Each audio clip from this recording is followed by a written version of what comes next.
اور جیسا کہ نبی صلی اللہ علیہ وسلم نے بھی فرمایا کہ لا مالک الا اللہ عز وجل، کہ اللہ عز وجل کے سوا کوئی مالک ہے ہی نہیں، باقی جتنے بھی ہیں وہ تمام مختلف چیزوں میں وقتی طور پر تھوڑا بہت کچھ اختیار رکھتے ہیں، اور وہ بھی دراصل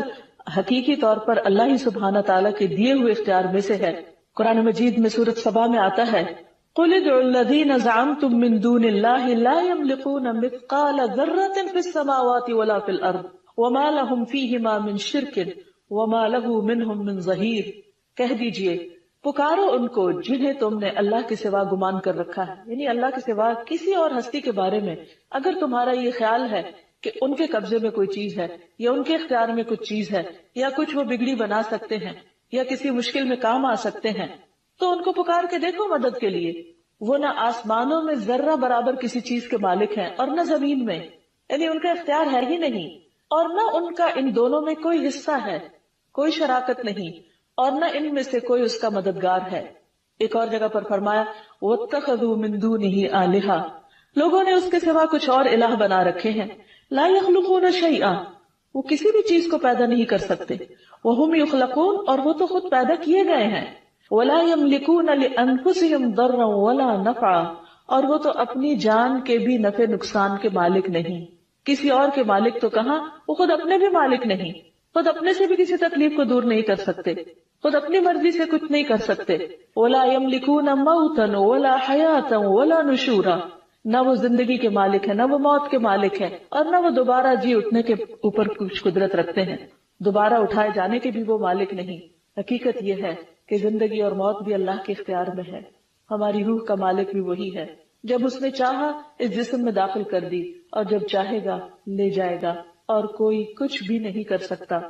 ہر انسان کی زندگی میں ایسے لمحات آتے ہیں، ایسے اوقات آتے ہیں کہ جب اس کے پاس بہت عزیز اور گراں قدر قیمتی چیزیں اس کے ہاتھ سے چلی جاتی ہیں جو اس کی ملکیت میں ہوتی ہیں۔ ایسے میں انسان بعض اوقات بہت پریشان ہوتا ہے، لیکن اگر وہ اللہ سبحانہ وتعالیٰ کی اس صفت کو یاد رکھے، اس قدرت کو یاد رکھے، اور اس کے ساتھ اس کی حکمت اور اس کے علم کو یاد رکھے، تو پھر اس کی زندگی میں پریشانی نہیں ہوگی، کیونکہ ہمارے پاس جو کچھ ہے اسی کا دیا ہوا ہے، اور اس میں سے جو چاہے وہ واپس جب چاہے لے لے، کیونکہ اس کا اصل مالک وہ ہے۔ ہم تو اپنے نفس کے بھی مالک نہیں، اپنے بچوں کے مالک نہیں، ہمارے پاس جو زمین میں نعمتیں ہیں جتنی بھی، ان کے بھی حقیقی مالک ہم نہیں، وہ تو اللہ سبحانہ وتعالیٰ نے اپنی رحمت کے طور پر ہمیں عطا کی ہیں، اپنی رحمت کے ساتھ عطا کی ہیں، اور جب چاہے وہ ان میں سے جس چیز کو لینا چاہے وہ لے سکتا ہے، کیونکہ ان سب چیزوں کا اصل مالک تو وہی ہے۔ نبی صلی اللہ علیہ وسلم نے فرمایا جان رکھو کہ اگر ساری امت مل کر بھی تمہیں کوئی فائدہ پہنچانا چاہے، یعنی تمام لوگ اکٹھے ہو جائیں اور تمہیں کچھ دینا چاہیں، تو وہ تمہیں نفع نہیں دے سکتے سوائے اس کے جو اللہ نے تمہارے لیے لکھ دیا ہو، یعنی جو اللہ نے تمہارے حصے میں رکھا ہے بس وہی تمہیں ملے گا۔ اور اگر وہ سارے مل کر تمہیں کوئی نقصان پہنچانا چاہیں تو وہ تمہیں کوئی نقصان نہیں دے سکتے سوائے اس کے کہ جو اللہ نے تمہارے مقدر میں لکھ دیا ہے۔ اس لیے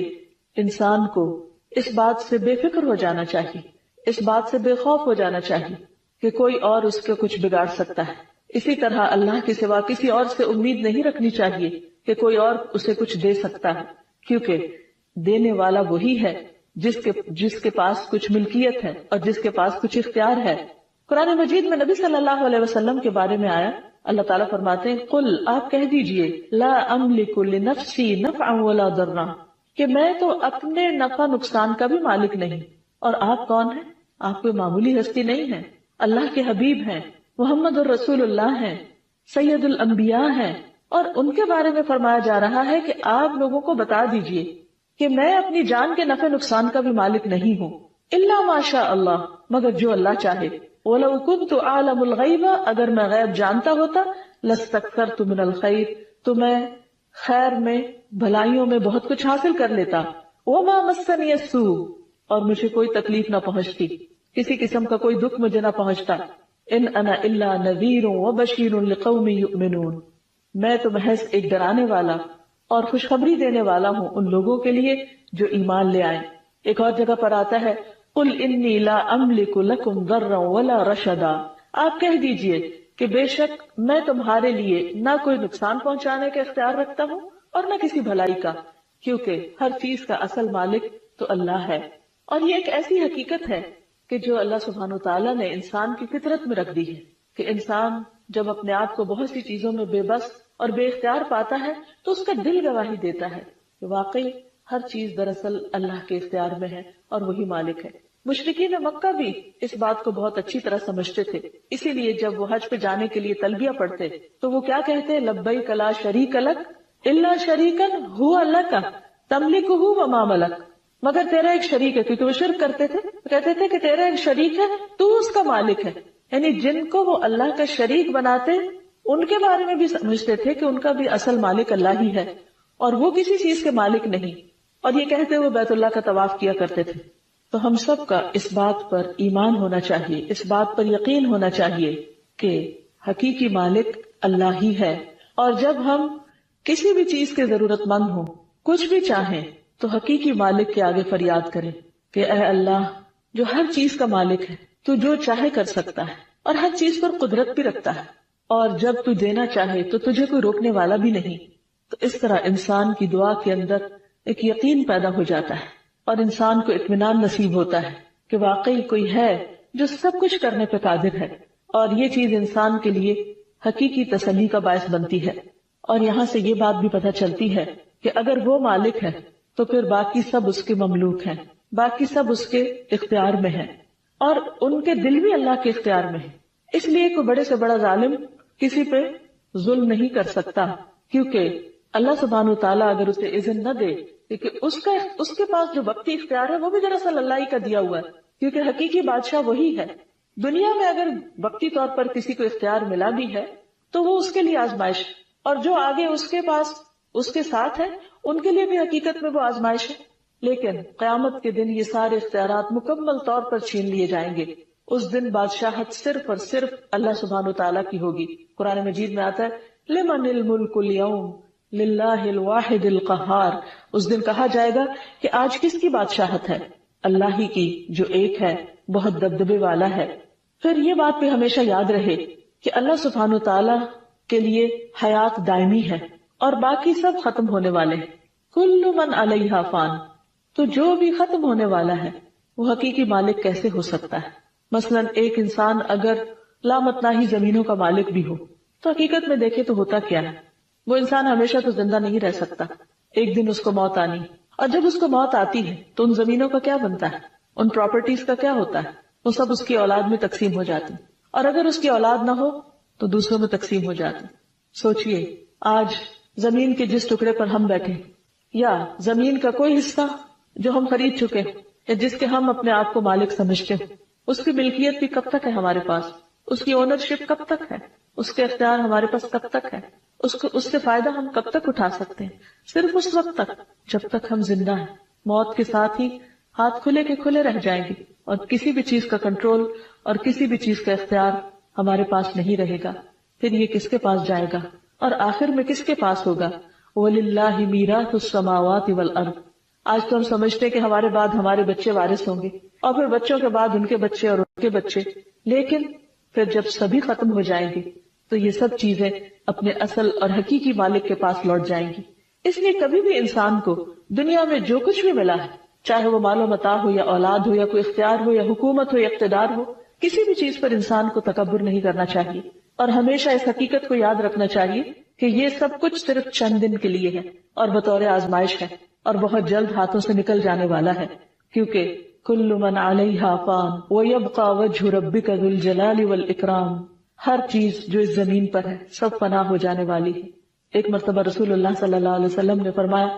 کہ آج کے دن سے 100 سال بعد جو بھی زی روح اس زمین پر ہے سب کے سب فوت ہو جائیں گے، سب ختم ہو جائیں گے۔ اور یہ صرف اس وقت نہیں، یہ سلسلہ مسلسل چلتا چلا آ رہا ہے کہ ہر کچھ عرصے کے بعد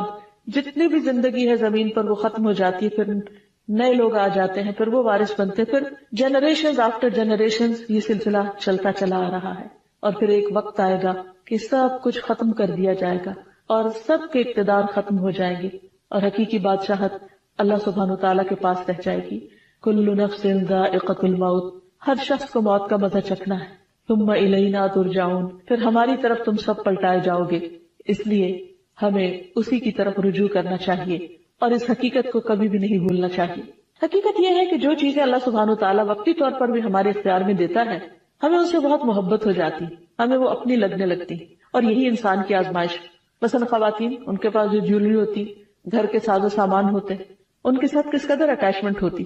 لیکن کبھی آپ نے کسی ایسے گھر کا منظر دیکھا ہوگا کہ جس میں ہر چیز بہت خوبصورت طریقے سے سجی ہوئی ہے، ہر چیز اپنی اپنی جگہ پر ہے، لیکن جو ان کی مالکہ ہے وہ دنیا سے جا چکی ہے، اس کے بعد کیا ہوتا ہے؟ وہ تمام چیزیں لوگوں میں تقسیم ہو جاتی۔ اور یہ تو ہمارے یہاں ہوتا ہے، بعض جگہ پر ایسا بھی ہوتا ہے کہ آنے والی جنریشن کو والدین کے مال و متاع سے یا ان کی چیزوں سے یا ان کی کلیکشن سے کوئی دلچسپی نہیں ہوتی، کیونکہ اب ٹرینڈز بدل چکے ہیں، فیشن بدل چکا ہے، اب نیا دور ہے اور نئے طریقے ہیں اور نئی چیزیں ہیں، لہٰذا